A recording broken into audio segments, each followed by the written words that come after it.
Hi, Blake. Hey, Blake, it's Colin. Thanks for the update. Okay. Yeah, this is a little bit different. We started going more towards this, like we said, we started using this new framework, and we're looking at what our, different web development companies are doing and that. And we started doing something new where we have these sort of placeholder graphics to make it, well, it was to make it hopefully more or easier to update. The reason being is, yeah, Generation 10, this is sort of the Generation 10 area right here. It's just a block of, there's a bullet list up here you can get rid of, or just some text here, two columns down here, a column on the right instead of the left, right? And then we have all these different things that are embedded into the page. Now, if you don't want any of these, I'm going to show you how to get rid of them to start with.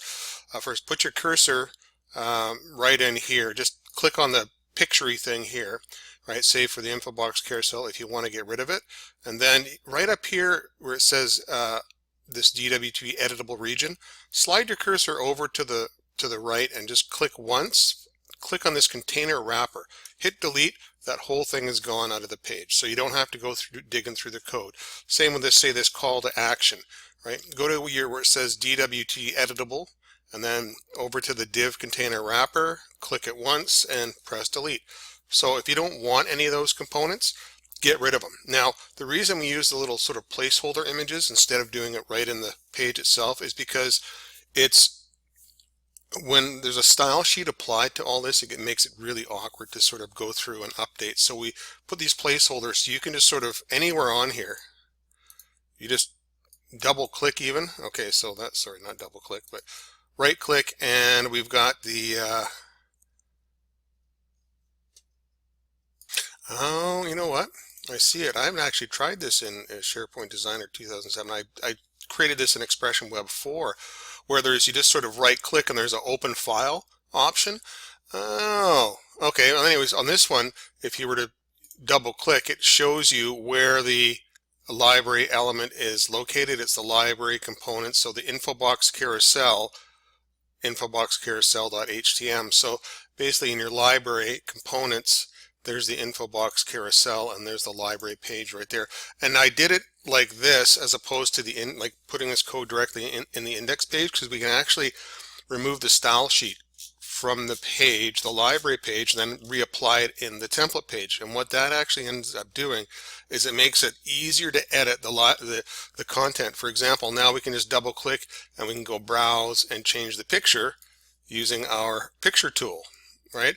Or you can just sort of select the heading or the paragraph, or you can do the hyperlink properties right here to change the button and link to a different page.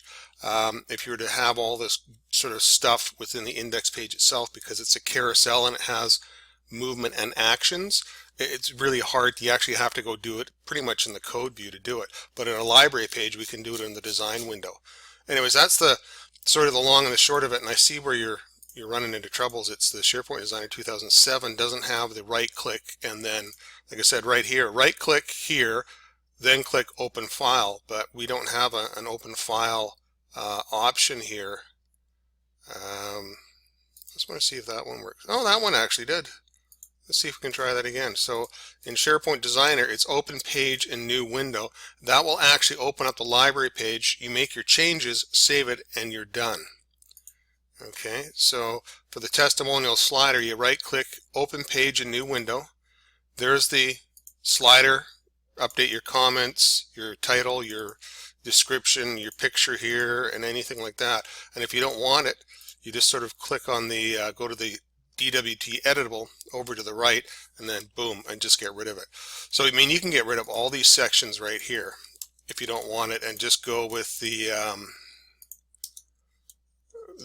content in the middle, right? You can even get rid of this accordion right here, right? And for that, you'd want to go and find the accordion wrapper right there and get rid of it.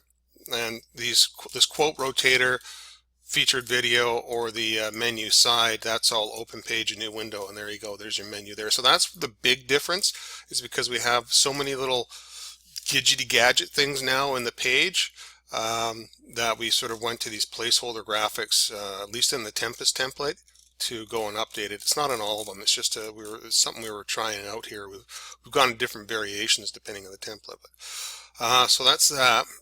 Now, how do you get a different slider into the page? Let's go to the sliders folder here, and what I suggest you do is this. I'm just going to do a file save all for a second here. Let's say I want to use the Nevo slide or the Amazing slider. Make a copy of it in the sliders folder first. Okay. Then drag that copy up into where the index page is. Okay. I'm just going to close everything down here for a second, except the index page, just so I don't have all this clutter open. And what I'm going to do is open up the index page, and I'm going to put it into the code view for now. Okay. And then what we're going to do is open up the copy of that Amazing slider, right?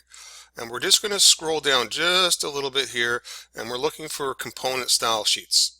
So the Amazing slider, to me, there's no extra special style sheets for it in the header of the page. Cool. In the index page, though, we're going to scroll on down, and there are some extra pages here for the full screen slider. So I'm going to ask you to remove this link right here to the full screen slider on line 55. And then go down and grab these 3 scripts right here, all for the full screen slider, and remove those as well. Okay, because you don't need them. They can be there. It won't do any harm, I don't think, but we don't need to have them there. So might as well get rid of them. All right, go back to the Amazing page here, scroll on down right to about line 122, and we're looking for the showcase area. And we just want to grab all this stuff right here, this div tag for the slider. And we want to go to the index page, go down to that same showcase area, which is right here.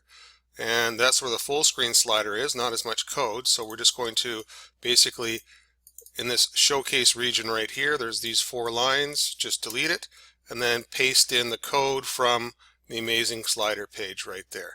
And then save the index page, and you're done. And that's pretty much the same process for copying a slider out of any of the other pages. Just make sure if there's any style sheets to them in the head of the page, you copy it from one to the other. Then you just copy everything within the showcase section there. And if you need, we can do that for you and fire over a new page, or change the layout of the index page to one of the other pages for you, put in whatever slider you want, and we'll send that over as well. Just let me know.